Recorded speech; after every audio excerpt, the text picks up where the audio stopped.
Hello बच्चों, कैसे हैं आप सभी? सब बढ़िया है, सब ठीक ठाक।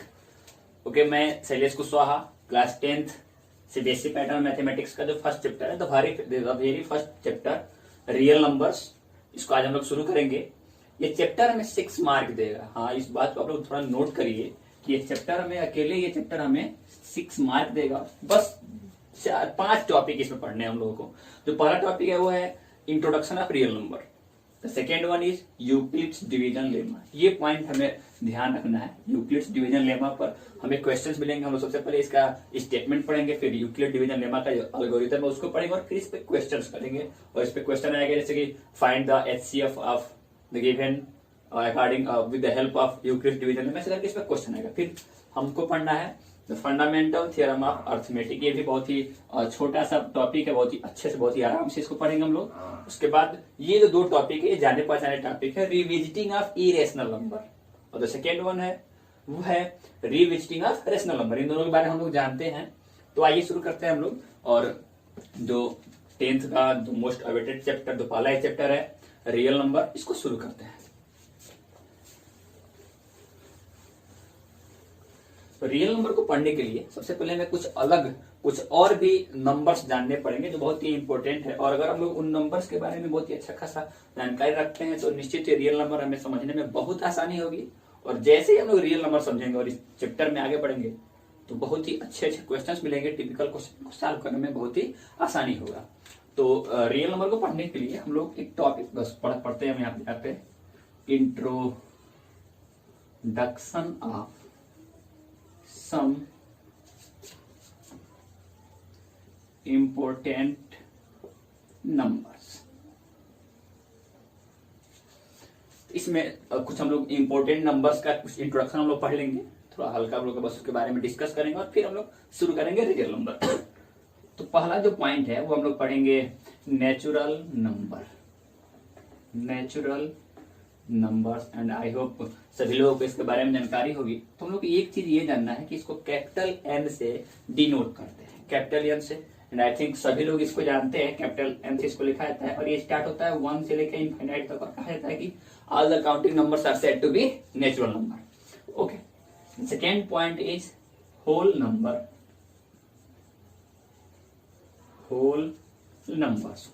को डब्ल्यू से दिखाते हैं बच्चों। और इसमें बस थोड़ा सा चेंजिंग है, नेचुरल नंबर और होल नंबर में बस थोड़ा चेंजिंग है कि इसमें 0 जुड़ जाता है। ये शुरू करता है 0 से लेके इनफाइनाइट तक जाता है। तो हम लोग इन दोनों को ध्यान में रखेंगे। जैसे इन दोनों को देखेंगे हमें पता चलेगा कि जो सभी नेचुरल नंबर्स है, all the natural numbers are whole number, but the converse is not necessarily true. मतलब कि जितने भी नेचुरल नंबर है वो तो होल नंबर है, लेकिन सभी होल नंबर नेचुरल नंबर नहीं होंगे। तो कौन सा नहीं होगा? 0। ओके, तो थर्ड पॉइंट हम लोग आज पढ़ेंगे इंटीजर्स को जेड से दिखाते हैं। कई जगह आई से भी दिखाया गया, लेकिन जेड से इसको दिखाते हैं इंटीजर को।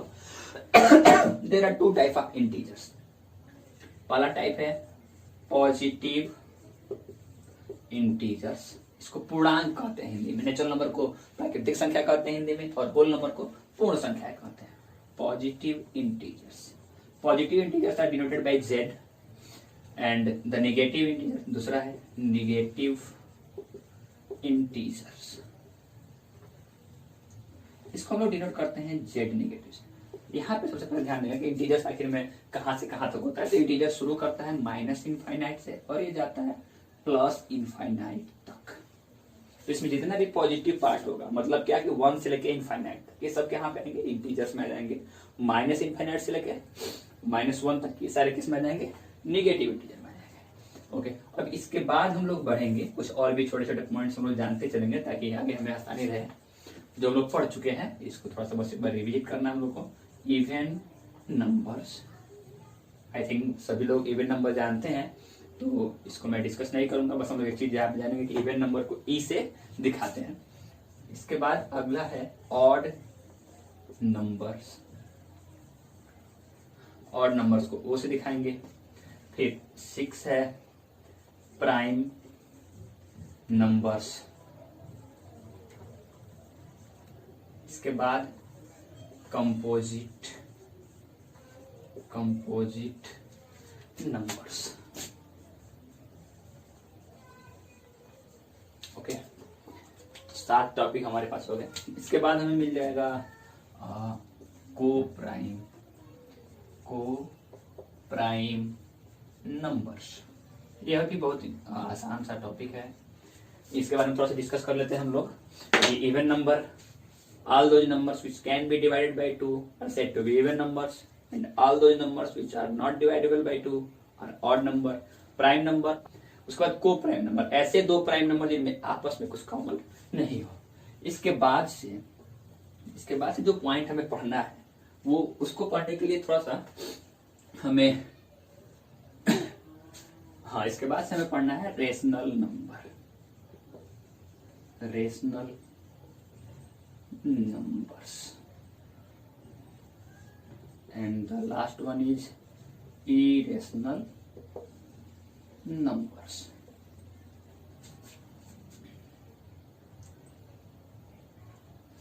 irrational numbers, तो रेशनल नंबर को हम लोग क्यू से डिनोट करते हैं और इरेशनल को क्यू बार से डिनोट किया जाता है।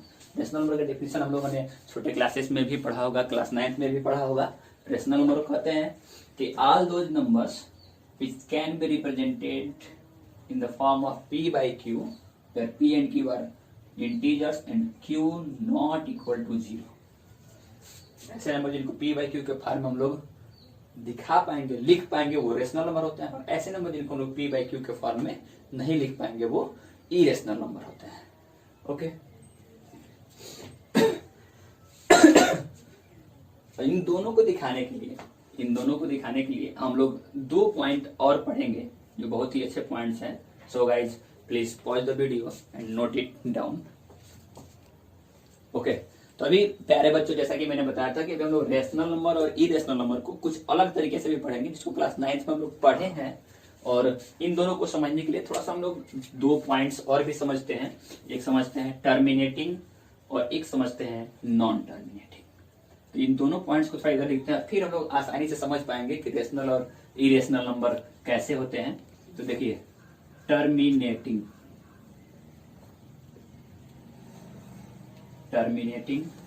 और दूसरा हम लोग पढ़ना है non terminating.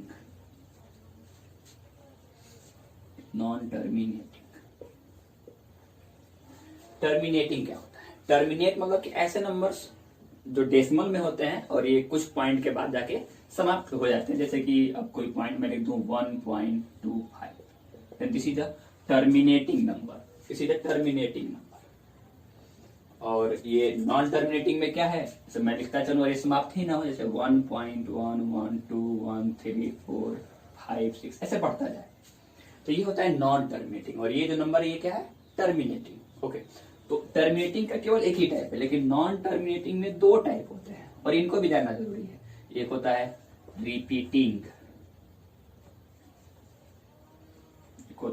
Repeating, and the second one is non repeating.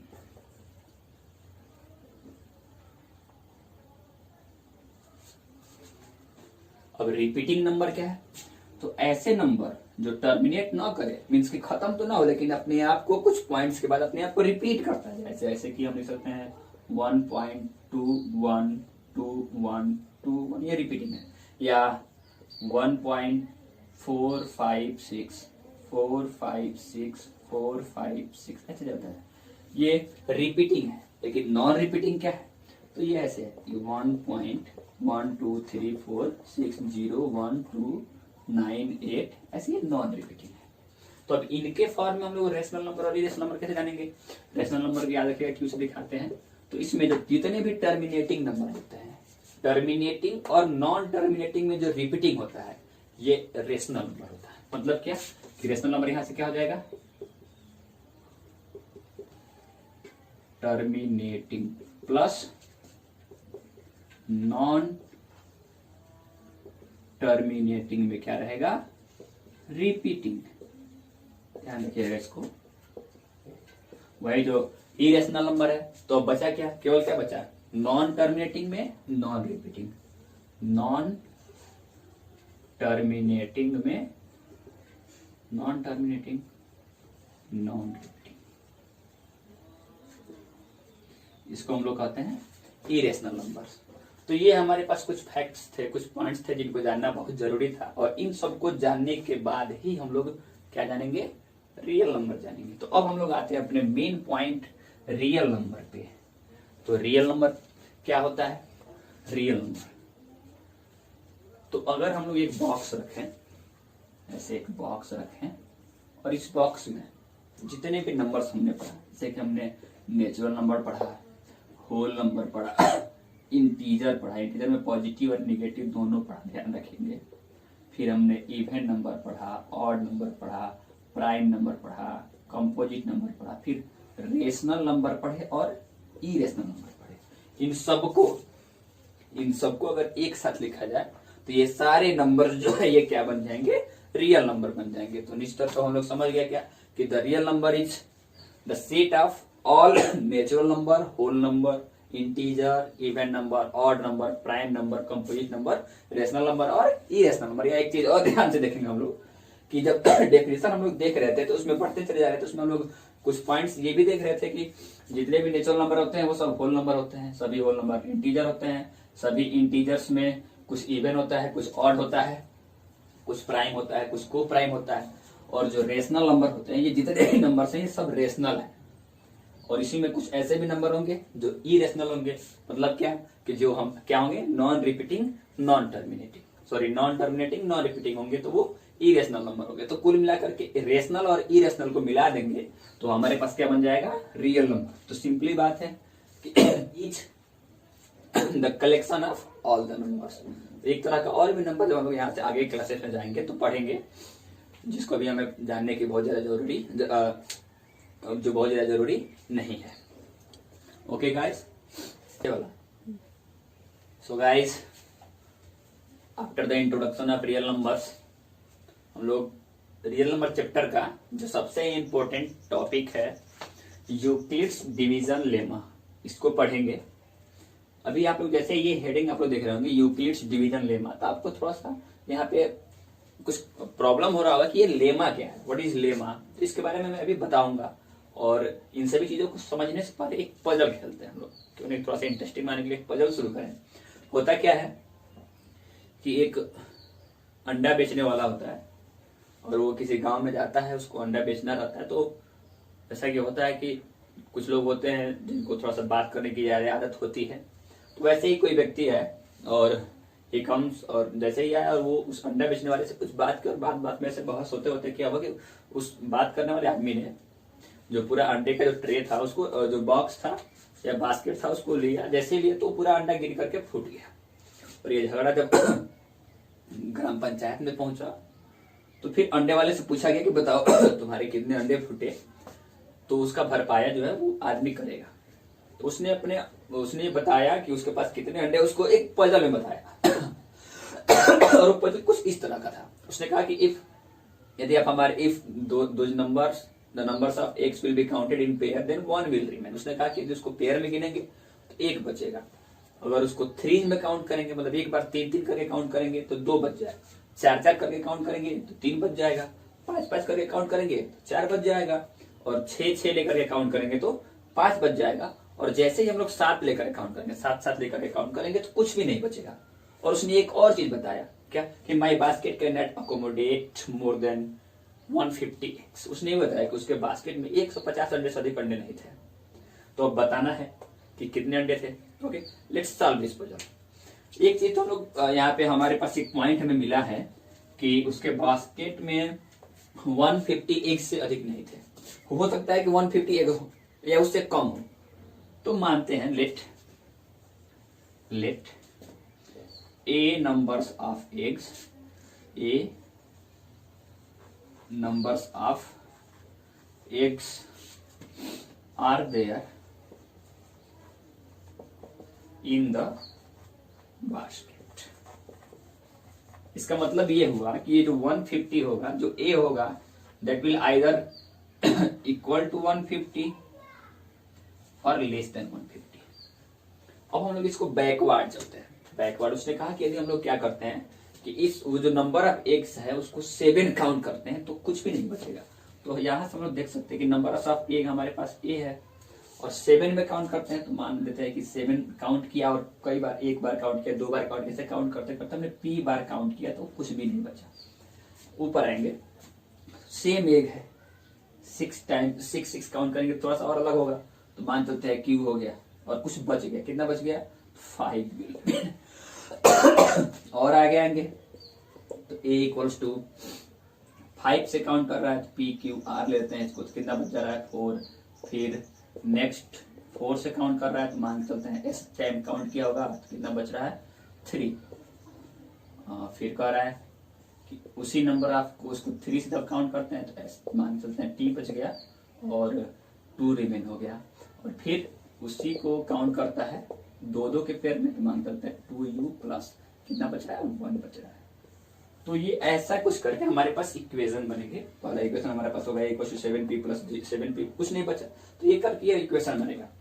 और एक बात मैं आपको बता दूं, जैसे ही हमने ये इक्वेशन बनाया तो ये इक्वेशन सेम टू सेम जो यूक्लिड्स डिवीजन लेमा का जो स्टेटमेंट होता है उसको फुलफिल कर रहा है। अभी भी आपको बात समझ में नहीं आई होगी। Okay, let's come to our puzzle. हम अपने पजल पे आते हैं, सोचते हैं कि आखिर में इसका सॉल्यूशन क्या था, तो क्या हमारा सॉल्यूशन निकल पाएगा और कैसे निकलेगा। तो हम लोग क्या करेंगे कि हम लोग 7 का ऐसा मल्टीपल ढूंढेंगे, ऐसा मल्टीपल जो इस सबको क्या कर दे, इस सभी क्वेश्चंस को सेटिस्फाई कर दे, बस that will be our answer. और आंसर इसका होगा 119। ये सबको सेटिस्फाई करेगा, आप देख लीजिए। ओके, तो पजल के बाद अब थोड़ा सा जैसे ये इस चीज से आप लोग थोड़ा इससे फेमिलियर हो गए होंगे तो इसके बारे में थोड़ा सा हम लोग डिस्कस करते हैं कि हमारे पास एक नंबर था, नंबर एक हमारे पास है और हमने इसको 2 से डिवाइड करा। 2 से डिवाइड करा तो हर बार हमें u मिला, 1 मिला। यहाँ पर 3 से डिवाइड करा उसी 1 को, a को, तो t मिला और 2 मिला। यहाँ पर 4 से डिवाइड करा तो s और 3 मिला। यहाँ पर 5 से डिवाइड करा तो r और 5 मिला। आप देखेंगे कि हर बार एक यूनिक नंबर हमें मिल रहा है, 2 नंबर हमें हर बार यूनिक मिल रहा है। और ये दोनों नंबर भी, अगर ये दोनों पॉजिटिव इंटीजर है तो ये भी पॉजिटिव इंटीजर ही होंगे। और यही हमारा यूक्लिड डिवीजन लेमा भी है। तो अब यूक्लिड डिवीजन लेमा का स्टेटमेंट लिखते हैं, और स्टेटमेंट लिखने के पहले हम लोग पहले समझेंगे कि लेमा क्या होता है। What is lemma? लेमा और यूक्लिड्स डिवीजन एल्गोरिथम 2 पॉइंट है, एक ये है और एक और पॉइंट है इसी चैप्टर में, यूक्लिड्स डिवीजन एल्गोरिथम। ये दोनों एक दूसरे से इतने इंटरलिंक्ड हैं, ये दोनों टॉपिक एक दूसरे से इतने जुड़े हुए हैं कि कभी कभी बहुत सारे लोग यूक्लिड्स डिवीजन लेमा को ही यूक्लिड्स डिवीजन एल्गोरिथम भी बताते हैं। लेकिन यहाँ पे ध्यान रखने वाली बात यह है कि लेमा एक अलग चीज होता है, एल्गोरिथम एक अलग चीज होता है। लेमा क्या है? तो लेमा क्या है? तो lemma is a statement which is suppose to be true. Lemma एक स्टेटमेंट होता है जिसको हम लोग मान के चलते हैं कि ट्रू है, and it is used to check, it is used to check some other statements that statement are true or not। और एल्गोरिथम क्या होता है? एल्गोरिथम जो हम कोई भी क्वेश्चन सॉल्व करते हैं मैथमेटिक्स में, प्यारे बच्चों, मैथमेटिक्स में जैसे कि आप लोग जानते ही हैं, कोई भी क्वेश्चन सॉल्व होगा तो एक स्टेप में होता नहीं है, उसको सॉल्व करने के लिए हमें कुछ स्टेप्स चलने होते हैं। तो वो जो स्टेप हम फॉलो करते हैं that step is what? Algorithm. तो आप लोग यहाँ पे ये दोनों पॉइंट्स निश्चित ध्यान में रखें। Once again, I will repeat the definition of lemma. Lemma is a proven statement, and it is supposed to be true, and it is used to check that is any other statement is true or false. On the other hand, algorithm is the process which we follow in order to solve any mathematical question. तो ये दो चीजें निश्चित है यहाँ पे आप लोग क्लियर हो चुका होगा। तो अब हम लोग आते हैं इस स्टेटमेंट पे, जो हमारा मेन पॉइंट था यूक्लिड डिवीजन लेमा का। इसका स्टेटमेंट क्या होता है? स्टेटमेंट, इसका स्टेटमेंट होता है कि for any positive integers, for any positive integers a and b, there exists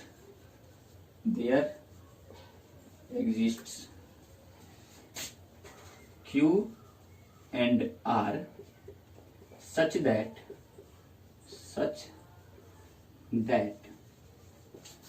A equals to BQ plus R, where R is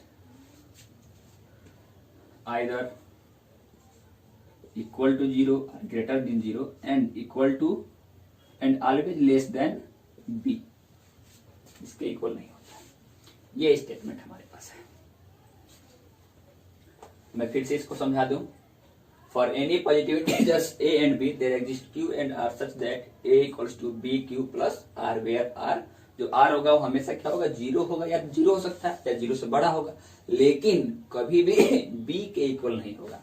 अब इस चीज को समझने के लिए थोड़ा सा मैं ये पॉइंट आप लोग हमेशा ध्यान में रखेंगे, और इसको समझने के लिए कोई एग्जांपल लेके चलते हैं कि मान चलते हैं कि हमारे पास कोई एग्जांपल है, हमें 2 पॉइंट मिले हैं 14 और 29, 14 और 29 मिले हैं। तो हम लोग इसको ऐसे भी सकते हैं, इसको हम लोग यूक्लिड डिवीजन लेमा के अकॉर्डिंग इसको ऐसे भी सकते हैं कि 29 equals to 14 into 2 plus 1। Means ये 29 में अगर हम लोग 14 से डिवाइड करेंगे तो 2 टाइम्स जाएगा और 1 बच जाएगा, 1 रिमेन करेगा। तो ये देखिए ये 0 भी हो सकता है, कब, अगर ये 28 होता तो हमारा रिमाइंडर 0 हो जाता। लेकिन अगर ये कभी ऐसा नहीं होगा कि ये 14 हो जाए, क्योंकि जैसे ये 14 होगा तो एक टाइम और ये बढ़ जाएगा और फिर से ये 0 हो जाएगा। तो एट लास्ट यहाँ पे पॉइंट यही है कि फॉर एनी पॉजिटिव इंटीजर्स, कोई भी पॉजिटिव इंटीजर अगर हमें मिला रहेगा, कोई भी 2 पॉजिटिव इंटीजर ए और बी मिले रहेंगे, तो उस दोनों पॉजिटिव इंटीजर के लिए निश्चित ही हमें क्यू एंड आर 2 और पॉजिटिव हमेशा एग्जिस्ट करते रहेंगे और ये इस स्टेटमेंट को फॉलो करेंगे। और यही है क्या, यूक्लिड्स डिवीजन लेमा। और एक और बात तो बहुत ही इंपॉर्टेंट मैं आप लोगों को बता दूं, आप लोग ये स्टेटमेंट देख रहे होंगे थोड़ा सा डिफिकल्ट लग रहा होगा, लेकिन आपने जो आज तक पूरा प्रोसेस किया है ना लॉन्ग डिवीजन मेथड का, वो यही है। इसी को हम लोग लॉन्ग डिवीजन मेथड से करते हैं। देखिए तो यहाँ पे देखिए कैसे हमने 29 को 14 से डिवाइड किया, 2 टाइम्स गया, 1 बच गया। तो ये this is Euclid's division lemma. So guys please pause the video and note it down.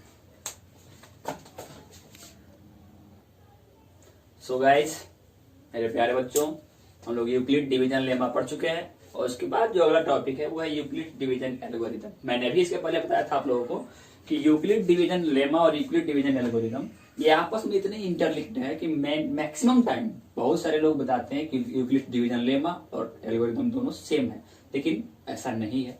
Euclid division lemma is only a statement and Euclid division algorithm is what? Euclid division algorithm is a technique to compute the highest common factor of two given positive integers।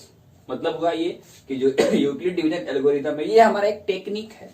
इस technique के use से ही हम लोग 2 numbers का क्या कर सकते हैं, हाईएस्ट कॉमन फैक्टर आसानी से निकाल सकते हैं। तो आइए हम लोग पहले यूक्लिड डिवीजन एल्गोरिथम का जो पूरा पार्ट है कैसे इसको थोड़ा ध्यान से देखते हैं।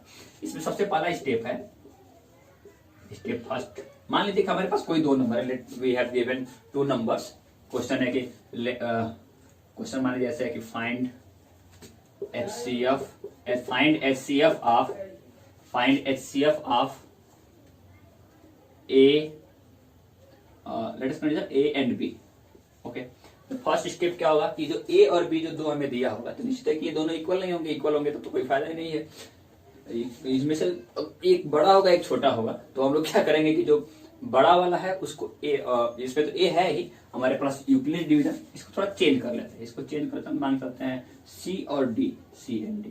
तो यूक्लिड डिवीजन यहाँ पर इसका जो लेमा था उसका स्टेटमेंट रखते हैं कि A equals to B Q plus R लेके चलते हैं।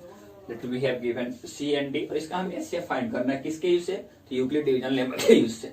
तो सबसे पहले इन दोनों में जो बड़ा होगा उसको ए कंसीडर कर लेंगे और जो छोटा वाला होगा उससे हम लोग बड़े वाले को क्या करेंगे, डिवाइड करेंगे। तो पहला स्टेप क्या कि हम लोग डी मान लीजिए बड़ा वाला इसमें से हमारे पास सी है, तो हमने क्या करा कि सी को डी से डिवाइड किया। जब डी से डिवाइड करेंगे तो निश्चित है कि ये कोई नंबर है तो किसी ना किसी टाइम में जाएगा। तो मान के चलते हैं कि पी टाइम में चला गया, तो हो सकता है कि रिमाइंडर कुछ बच जाए या नहीं बचे। लेट अस कंसीडर कि रिमाइंडर आर बच गया। तो अगर रिमाइंडर आर बच गया तो फिर से क्या करेंगे, स्टेप 2 में चलेंगे। स्टेप 2 में कि again take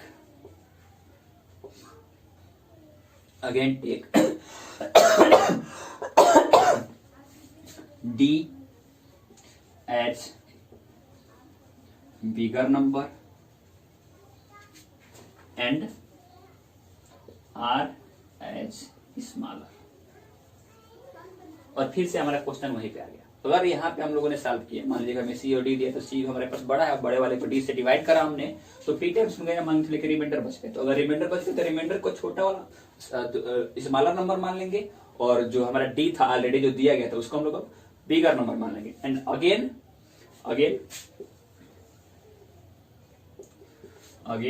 we will express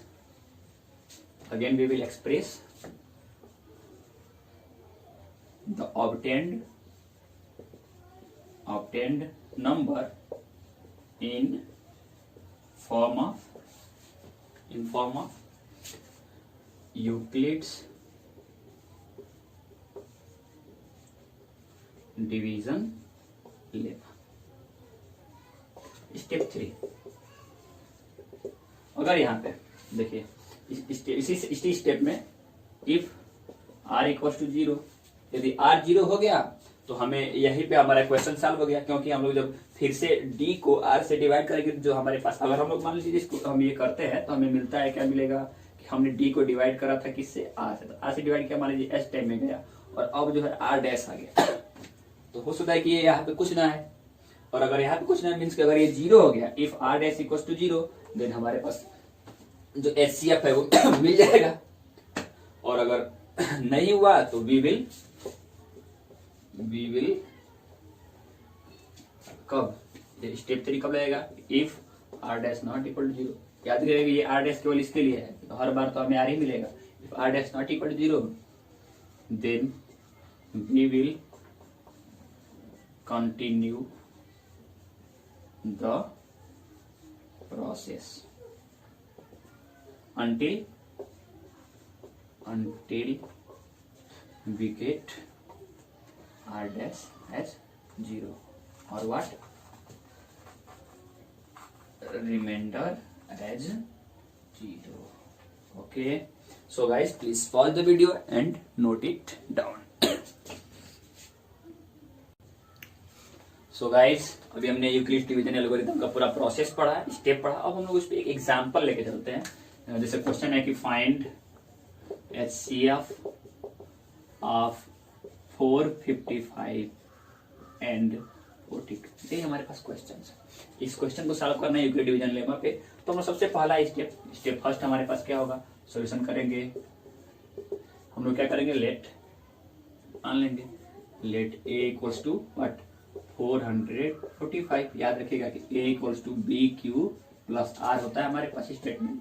तो इस बिगर वन को हमेशा a मानते हैं और स्मॉलर वन को हमेशा b मानते हैं, b इक्वल्स टू 42। नाउ हम लोग इसको लिख सकते हैं क्या कि 455 इक्वल्स टू 42 से डिवाइड करेंगे 10 टाइम में जाएगा, 10 टाइम में जाएगा, और हमारे पास कितना बच जाएगा, 420 कितना बच जाएगा, 35 बच जाएगा।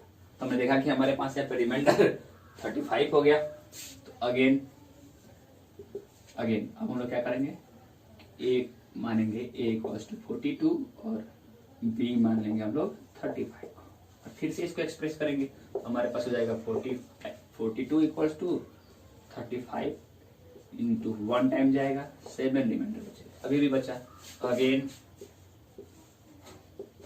Again 35 bigger one is a and reminder equals to b। अब इसे जब डिवाइड करेंगे तो हमारे पास बच जाएगा 35 इक्वल्स टू 7 इंटू 5 प्लस 0। यहाँ पे ध्यान देखिए कि अब हमारे पास जो रिमाइंडर है ये 0 हो चुका है, तो जो डिवीजर है यही हमारा क्या हो जाएगा, 55 एंड 42 का क्या हो जाएगा, HCF हो जाएगा। तो हमेशा याद रखेंगे कि जो डिवीजर होता है वही एट लास्ट जो हमारे पास जो डिवीजर मिलता है यही डिवीजर उसका HCF होता है। आई होप ये वीडियो आप लोग को बहुत अच्छा लगा होगा और बाकी सारी चीजें जो भी बताई गई आपको समझ में आया होगा। तो इस पे जो अगला इसका एक्सरसाइज का जो क्वेश्चन होगा ये वीडियो बहुत जल्दी आपके सामने आएगा। ओके।